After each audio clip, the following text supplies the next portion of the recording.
In February 2015, FCC Chairman Tom Wheeler pushed a reclassification of the Internet through the rule-making process of the FCC and declared the net a Title II public utility, introducing the advent of net neutrality. There was little doubt then, at least among those who were honest enough to say so, that Wheeler was simply following orders from the Obama administration. Now that Obama is gone and Trump occupies the Oval Office, Wheeler's plan seems to be coming unraveled.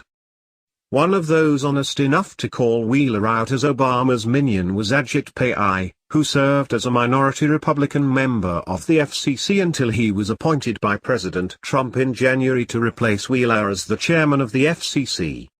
When Wheeler introduced the new rules for regulating the Internet as a public utility under Title II of the Communications Act, he did so in a voluminous document that was meant to be seen only by commissioners and kept, at least initially, out of the reach of the public. Pai wasted no time decrying the plan as what it was: a massive intrusion into the Internet economy. As the New American reported then, at least one FCC commissioner sees the newly proposed regulations as a real threat to the liberty of Internet users. Commissioner Ajit Pai tweeted a picture of himself, holding the plan with a picture of President Obama in the background.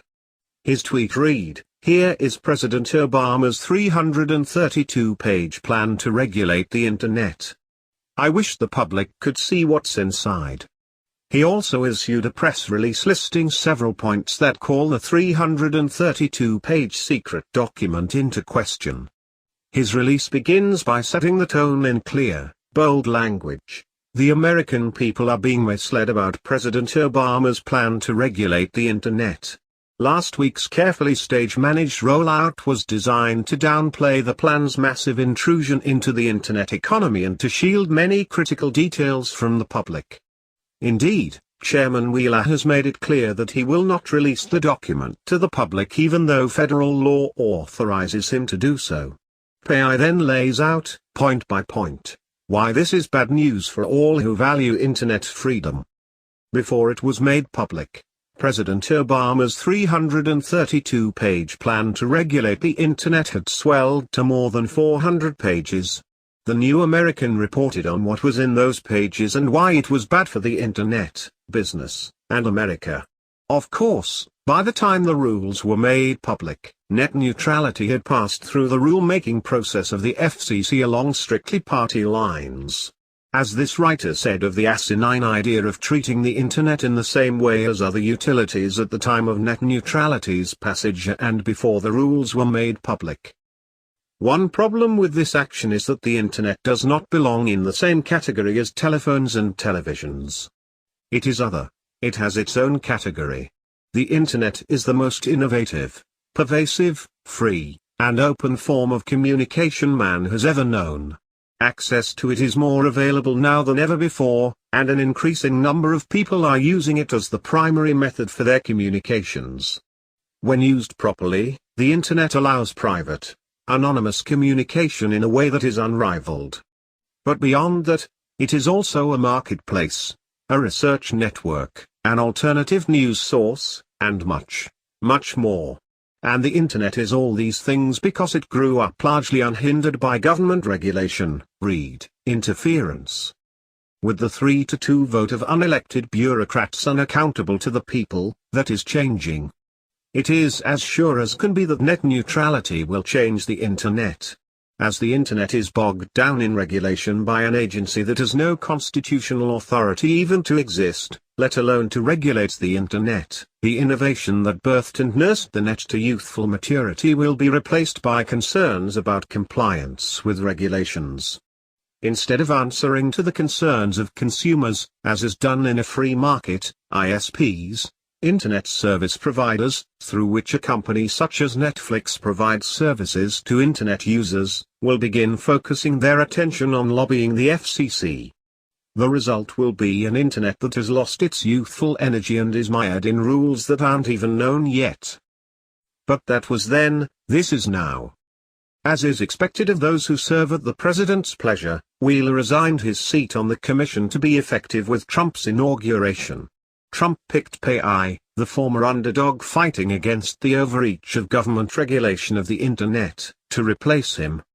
In keeping with many of Trump's picks, PAI has done what everyone pretty much expected he would do.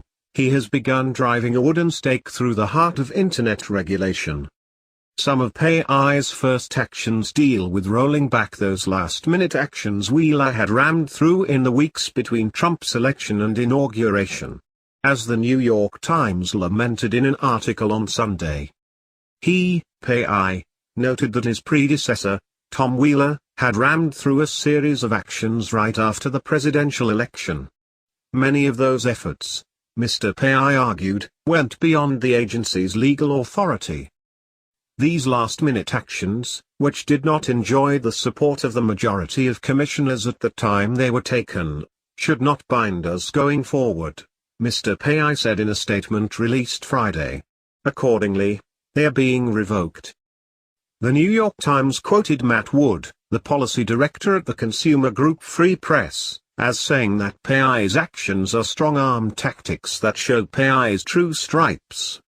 The article also quoted Wood as saying, "The public wants an FCC that helps people. Instead, it got one that does favors for the powerful corporations that its chairman used to work for." First, it should be noted that there is no evidence that PAI is doing any favors for powerful corporations. On the contrary, he is simply undoing an overly burdensome body of regulations that never should have had the opportunity to stifle the internet in the first place. Wood is hardly an objective source of information on this topic, either.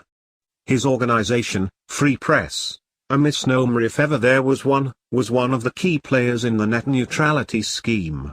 As this writer said in a previous article, one key player in the plan to hand the keys of the Internet kingdom over to big government is Robert Mchesney, co-founder of Free Press. Free Press has poured money and effort into pushing the net neutrality agenda, claiming it is a matter of freedom. Mchesney is being deceptive in his attempt to rebrand his goals. In his article in the National Review, John Fund quotes Mchesney's interview with the Socialist Project website in 2009. At the moment, the battle over network neutrality is not to completely eliminate the telephone and cable companies. But the ultimate goal is to get rid of the media capitalists in the phone and cable companies and to divest them from control. Mchesney is a proud socialist who is hesitant to say he's not a Marxist.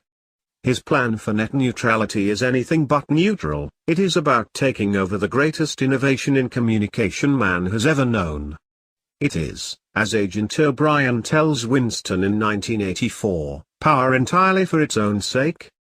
Given both the Marxist goals of the proponents of net neutrality and the deceptive tactics used to help it gain support, it is also important to note that even though, as stated above, there is no evidence that PAI is doing the bidding of any corporatist masters, it would be the height of hypocrisy for Wood or any other net neutrality promoter to complain even if it were true.